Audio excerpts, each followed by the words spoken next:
start. All right, welcome everybody. We are going to be discussing subqueries today, and I'll quickly say before we start that a lot of the things you can do with joins, you can also achieve with subqueries. And another thing I'll quickly say is this slide aligns very directly with the Microsoft Learn module here, which is writing subqueries. And these are basically the things we will be talking about.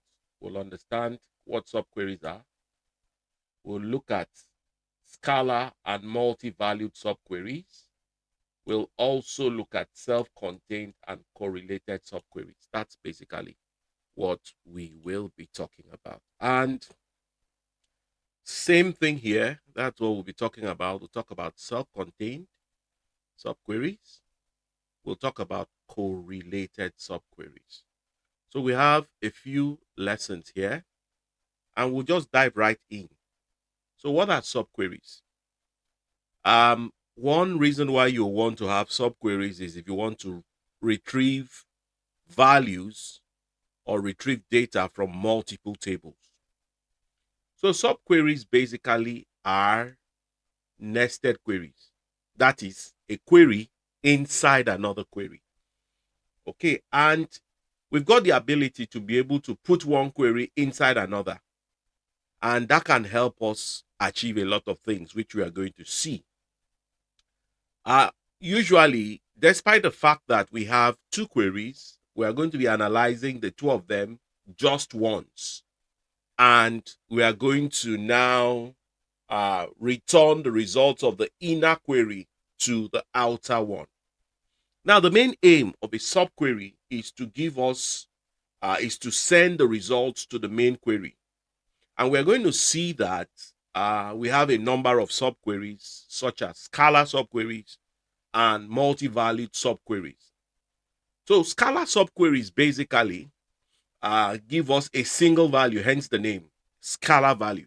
It gives us a single value. And that is irrespective of the fact that, irrespective of the fact if whether the query is scalar or multi-valued, and that's going to be determined by the type of the result. So like we said, scalar subqueries give us a single value, which we would use to handle a single results. Then multi-valued subqueries, from again the name, will be giving us results that are similar to those of a single column table. And we're going to see how we will be creating them. So we can create all of these kinds of queries, and let's quickly look at the details here. So we can see we've got two types of queries. We've got the self-contained subqueries, and then we've got the correlated subqueries. Now we can see the outer query here, and we can see the query set here. In this case, we are selecting these 3 or 4 columns from a table here, and we've specified a condition. And now this inner query here is going to be providing that condition. Okay, so typically, one of the things we might want to do is to ensure that this query actually gives the value. Okay, and that value is what is going to be contained in this parenthesis here. So we are looking at the differences between a self-contained and a correlated subquery. So we're going to be looking at the details. Now, we're going to see that in self-contained subqueries, the inner query does not take information from the outer query. And that's the main difference. But in a correlated subquery, the inner query requires information from the outer query, and that's the basic difference. So what is outer? Outer, of course, is the query that is going to be containing the second query. So this is the outer query, and that is the inner query. So these are the two kinds of queries that we will be talking about specifically. So let's look at each of them in detail. Now, we want to we are looking at this query here, and this is a typical example of a scalar query or a scalar subquery. Now, the reason it's called scalar is because it returns a single value, one value, to the outer query. Now, take note that this here is the outer query, while this one here is the inner query. So what are we saying in essence? The inner query should return one value to the outer query. Now, if the inner query returns an empty set, of course, the result is going to be converted to null. So what we want to do would be to first of all test the queries to be sure that it returns a result. And let's see how we will be doing that. Now we have a situation here. We are using, this is a query here. And this query, I just added this value. But first, let me take it out. If we run this query here and we execute, we see that it gives us just one single value, where we are selecting the maximum sales order ID from the sales order header. Now, to make this query more readable, I'll just call this column sales order. And that's why what I've done is so that this column is going to have a column name. So let's go ahead and execute this. If we execute this, we are just going to see the same result. It's just that we're going to have a value called sales order as the column name. Now, if we want to write the entire query, this is going to return a result here. And that would be the equivalent of just saying, for example, 7, 5, 1, 2, 3. If we add the value 7, 5, 1, 2, 3 here, then we are going to get the exact same result as we would have gotten if we selected the entire query. And I'm going to take the result out. So we can see here that we have, if we execute this, we are going to get the same results. And that's basically what these kinds of queries do. Okay, so if we are going to be writing a query like this, in this case a scalar query, one of the things that we want to be very, very certain about is that our queries will work. Specifically, the inner query will work. Okay, remembering that a scalar query is a single valued inner select statement that is embedded into an outer query. We can use them anywhere in an outer T-SQL statement that allows us to have a single value expression, maybe in a select clause, the where clause, or the having clause, for example. Now, there are a few guidelines we want to bear in mind when we want to write a scalar query. Okay, we want to enclose it in a parenthesis. First of all, we can see that we have to enclose the inner query in a parenthesis. That's very important. That is what marks it as a scalar subquery. Now, we can have multiple layers of subqueries. In this case, we are going to be keeping it simple at just 2 levels. But of course, you can have up to 32 layers of subquerying possible. That means you can nest them up to 32 levels. Again, the result of the subquery is transformed and returned as a null if the subquery returns an empty set. So what we are saying here in essence is, if this returns no values, then the result of the subquery is going to be returned as a null. So you want to ensure that your outer query, in addition to other outcomes, can handle nulls properly. So that's very, very, very important. Now, in the example that we have shown here, we are trying to retrieve the details of the most recent order, and that's what we are doing here. Now, you'll probably be asking me a question. Why didn't we just put the value that we had in this query in the results? As in, if we can execute this and we have a value, why didn't we just plug this value in here? The answer to the question is we do not know those details in advance. We rather will be writing a query to give us those details. Okay, so that's basically how a Scala subquery works. That's very, very important for us to understand how a Scala subquery works.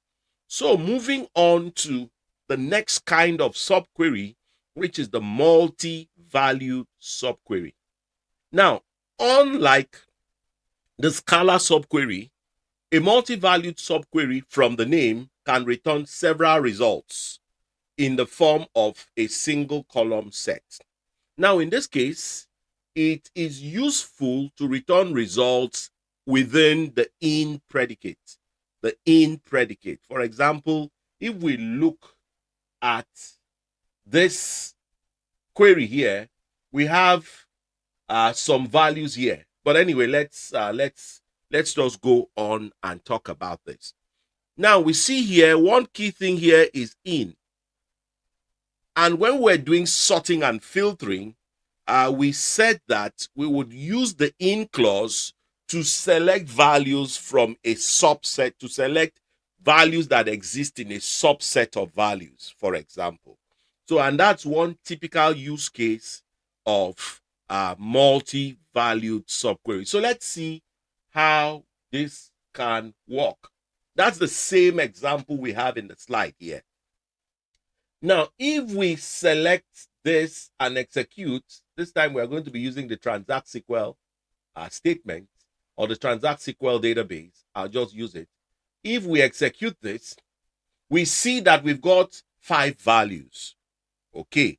Unlike the Scala subquery where we could only have 1 value. Now, so what we want to now do is we want to ensure that this outer query here can pick any of those values. So we want to select customer ID, order ID from sales orders, where the customer ID can be 2, 3, 13, 58, or 80. And that's exactly what a correlated subquery, what a multi-valued subquery allows us to do. So if we execute all of this together, right here, we are passing the value of this into this. So if we execute this together, it gives us a result set. Notice that the customer ID here can be 2, can be 3, can be 13, can be 58, can be 80, equal to all of the possible numbers that the inner query executed. Okay, so that's very, very, very important. Again, you want to test your subquery logic. Again, you want to do that. I want to do the testing to be sure that it returns the kinds of results that you expect. Now, again, that same query can also be expressed as a join. You can express it as a join. This same query can be rewritten to give you exactly the same results as a join. So let's see how we can do that. The same query, we can rewrite it as a join. So if we come here, of course, we are selecting c.customer ID, o.order ID from sales.customers as C, join sales.orders as O on c.customer ID equals to o.customer ID, for example. Of course, we can see that since we did not put the join type, it defaults to the one that is the default join type, which I'm sure by now we all know. So if we look at the results here, we see that we've got 28 rows affected, and we can rewrite this query as a join. See, it gives us exactly the same result. Now the question would be, why should we choose one rather than the other? The answer to the question is it depends on performance. If one performs better than the other, which you should test, you will be using one. And again, it also depends on how you understand the concepts of joins and subqueries. So, to answer your question, the answer is it depends. So, let's see how we might know the performance implications. Okay, so let's see. We can, okay, it doesn't give us it gives us the specific time that we used, but there are ways you can find out the performance of your query, but that's going to be, well, it's going to be a bit out of scope, but you can actually click on this, one of these, and it's going to tell you exactly how your query performs. So you want to test before you roll it out into whatever application you want to do. You want to test your query for performance, and the one that performs better.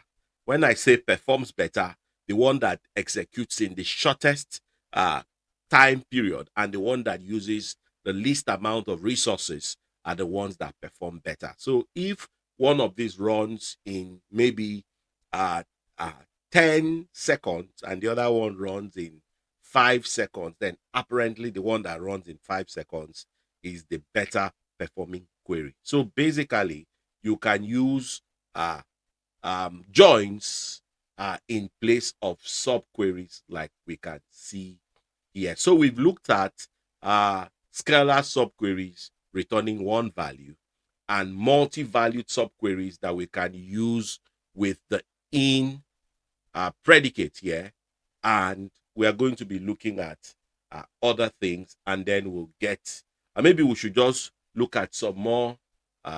Okay, let's get into the next lesson. We are going to now be looking at the other kind of query, which are the correlated subqueries. So what are correlated subqueries? So we've seen self-contained subqueries, which we said they are of two types. They could be scalar, they could be multi-valued for self-contained. And the other kind of query we are looking at is going to be the correlated subquery. So what are they? What are correlated subqueries?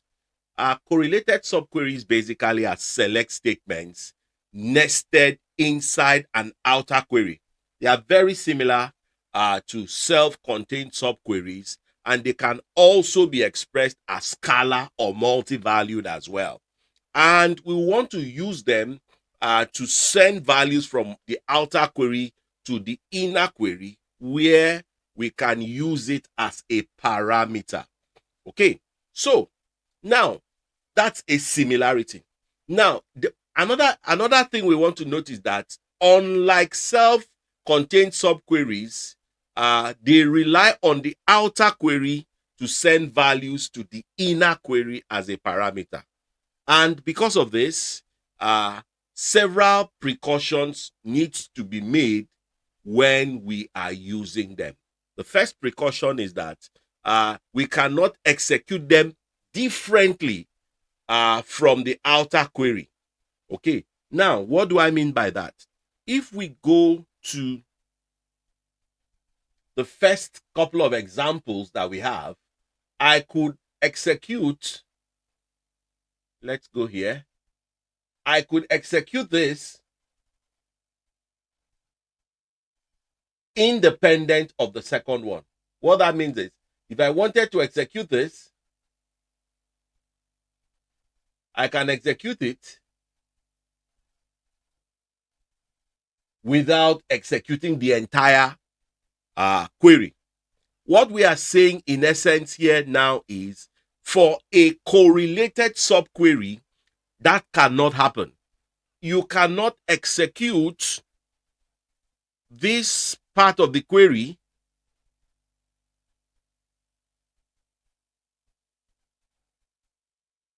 differently from that part of the query. That's basically what we are saying. Now, also, unlike contained subqueries, which are processed ones, related subqueries can run multiple times. So the outer query runs first, and for each row returned, the inner subquery will also run. Okay, so we have an example here on the slide. Now, this uses a linked subquery, and what this does is it retrieves orders for each employee with the most recent order date. And the subquery takes an outer query input value, it uses it in the where clause, and gives a scalar response to the order query, and so on. So that's basically what we need to know about the correlated subqueries. Let's see some of the things we need to take note of as we write them. Now, when you are writing subqueries, you want to take note of some things each time you write them. The first thing you want to take note of is that you want to write the inner query to accept input values from the outer query. That's very, very, very important.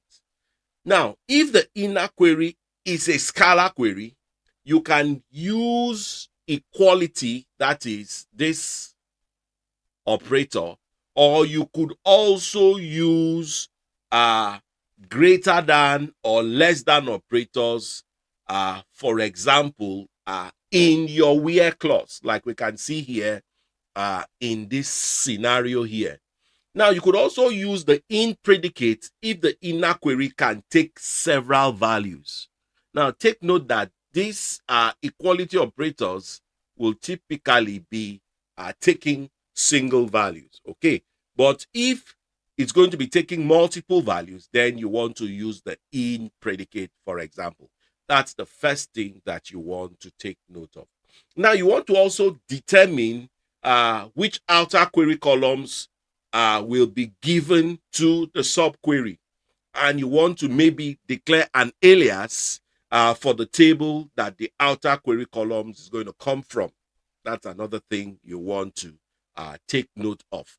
And then you also want to determine the columns from the inner table, which columns will be compared to the outer table as with the outer query, for example. So those are some of the things that we want to take note of. And when the outer value is sent to the inner queries for comparison, then the inner and outer enquiries can become related to each other. So those are basically some of the things that we need to take note of. Now, the next thing we will be doing is we will be looking at the exercises. Okay, so these are the exercises. I will try to see how we can solve some of the exercises. Of course, we've already run this query before, and basically here we selected the unit price. This is using the AdventureWorks database. We selected, in this case, the highest unit price. This marks here indicates the highest unit price from a specific table here, which is sales lt dot sales order details. So we'll run the query, and then of course this is now embedded into the outer, where this is our outer query and that is our inner query right here. So this gives us specific result sets. So let's see if we've got the appropriate database. Our database here is the AdventureWorks database. I'll go ahead and create a new query. And I think we do have the AdventureWorks database. I hope it runs. Let's go ahead and see that the AdventureWorks database. Let's see the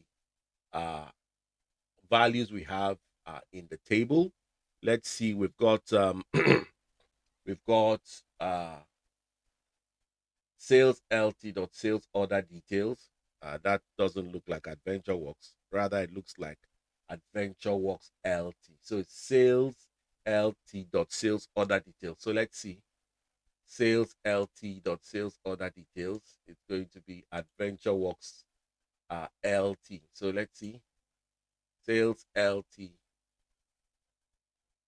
dot sales order details. So yeah, it's actually this one. So if we, for example, come and copy this, if you are going to be doing this lab for yourself, all you've got to do is just do a copy here and come to SQL if you've got the appropriate database installed, which you should have. Okay, so if we switch the context here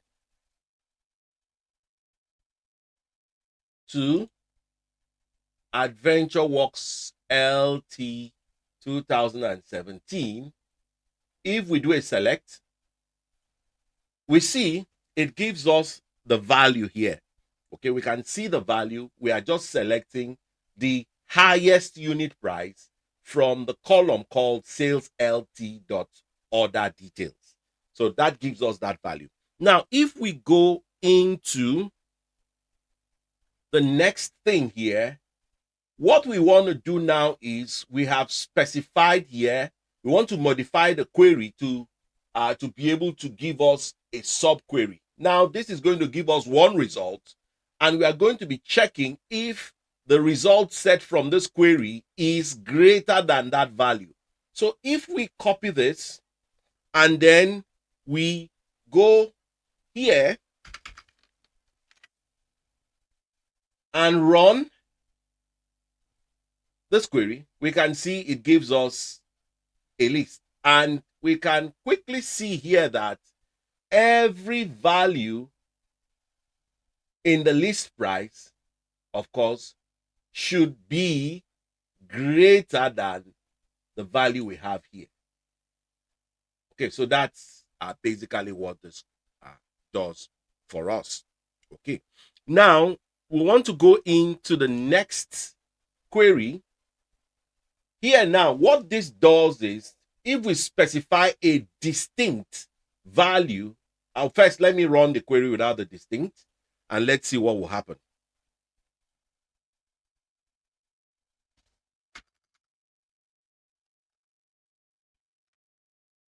Let's take this out. Okay. If I run this, we can see we have 3 values, and 2 of those values are repeated, because by default, selecting is going to return all of the results with repetition. That means if the result set that the query tries to return contains values that are duplicates, select will always return all of the results. So what the distinct now does for us is, if we put back the distinct, we should actually have now 2 results, because 864 is repeated. So if we run this again, we now have 2 result sets. So that's what that query does for us. So now, if we want to now modify this query as a subquery here, let's go ahead and do that.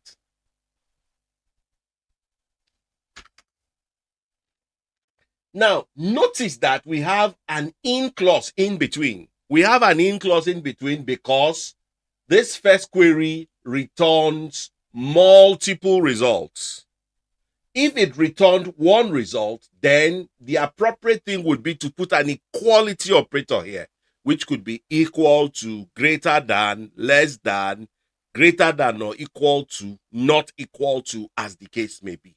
But in this case, we've got multiple values that the inner query returns. So it would be more appropriate to put an in predicate here. So I'll go ahead and run this. And sure enough, we get the result. A small result nonetheless, but we get a result there. So if we move back again to our query, we can see here that we've got a lot of things going on. So what we are doing now is we are rewriting this query here as a join. So that's it. We are rewriting this query as a join. So if we go ahead and do that, rewrite that query as a join, I'll go ahead. Let's first of all see we have 2 rows affected. Let's first of all see what's going to happen here. Okay, so selecting distinct, all of that. So we are joining. So if we run this, we see exactly the same results. So we can, in some cases, we can either use we can use either a subquery or a join. And one of the reasons why we'll be choosing one or the other is if we have a scenario where one performs better on the one hand, and on the second hand is if we are more comfortable with subqueries, then we'll go ahead and use them. Or if we are more comfortable with joins, then we will go ahead and also use the one we are more comfortable with. There is usually no hard requirement on which one to use. You want to use the one that performs better for your specific scenario, or you want to use the one that you are more comfortable with. Okay, so that was using simple subqueries. So let's go ahead and look at correlated subqueries here. So let's see. First, we are just doing a simple select statement here. So I'll just take all of this out and paste this. So what we are doing here is we are selecting this from this table, which we are aliasing as OD. That's why we are seeing all of these ODs here. Okay. So other details. So this other details dot sales order details and all of that. That's basically here. And what we are doing is we are selecting the sales ID, sales order ID column, product ID column, order quantity column from this table, and we are ordering. Okay. All right. So let's go ahead and run this. So it gives us how many results? It gives us 542 results. And we can see here that it's ordering by product ID. Okay. And we can see that it is ordering by product ID in the ascending order. Remember, we said the default order by value is ascending. And if it is the default, we don't need to, for example, specify. But we can see here, we have 707 and 708 and all of that right there. So that's how that does. So moving back to the next thing here, we can specify a filter. Now we are filtering it using a subquery in the where clause. So we are doing the same thing, but we are filtering by the result of this query. Yeah. Now if we try to run this query by itself, let's see what happens. Let's try running that query by itself. Okay, there's no alias here. We don't even expect this to work. This is not going to work. Let's not get too creative. Okay, so let's go ahead and do the query here. So let's take the entire query. So if we modify the query, let's see what's going to happen. Take note that this is a correlated subquery. Okay, so we want to run the query and let's see the results that we're going to get. So if I come here and specify, okay, we are selecting sales order ID, product ID, order quantity, as this is where we aliased, and that's why this one didn't work. Okay, this is the alias here, and where the value we are specifying a filter here that is going to be working with all of this, and then we are going to be ordering right here. So if we come and run this query, okay, we see that we have 173 rows affected, And we could do all of those things. Now, what I want us to take back is, let's try to do these challenges. I know the solutions to the challenges are right below. Let's try to do the challenges. And if we can, let's try to solve the challenges without looking at the solutions. And then we'll go ahead and compare the results of the challenges. Now, the next time we meet, we are going to be doing the last part in this series. We are going to be looking at, okay, we have group by. We are going to be looking at group by. And then mainly we are going to be talking about aggregations. And then we are going to see how to modify data in Transact-SQL. We're going to see how to insert data, how to update data, how to delete data, and then we'll be done with this aspect.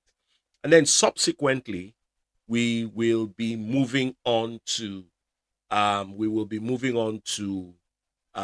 the Power BI part of this course. So I'm going to stop the stream.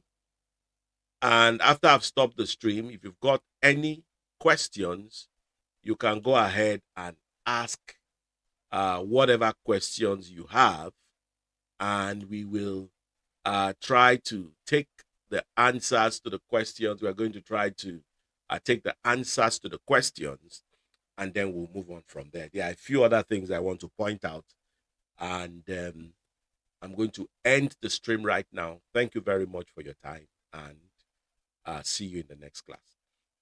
Okay, so